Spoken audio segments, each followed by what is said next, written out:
नमस्कार मित्रांनो.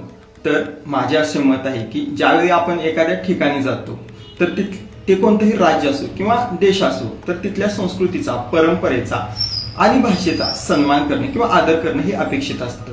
ज्या वेळेला आपण एखाद्या देशात जातो तर तिथे इंग्रजी बोला किंवा तिथल्या लोकल नियमांचे पालन करा असे सांगितले जाते आणि आपण ते मान्यही करतो. मग मला असा प्रश्न पडतो की ज्यावेळी माझ्या इथे एखादा नियम लावला जातो त्यावेळेला माझ्या इथे वाद का होतात? तर इथे कोणी तुम्हाला शुद्ध मराठी बोला असंही सांगत नाही. किमान ताई कुठे चाललात, दादा कुठे चाललात, नमस्कार, किती रुपये होतात, हे इतकं येणं हेही चुकीचं आहे का? तर ही भाषा सक्ती नाही, तर इथल्या महाराष्ट्राच्या मातीच्या संस्कृतीचा हा सन्मान आहे. तर यावरती तुमचं काय मत आहे हे मला कमेंट करून सांगा. आणि अशाच माहितीसाठी माझ्या चॅनलला फॉलो करा आणि सबस्क्राईब करा. धन्यवाद.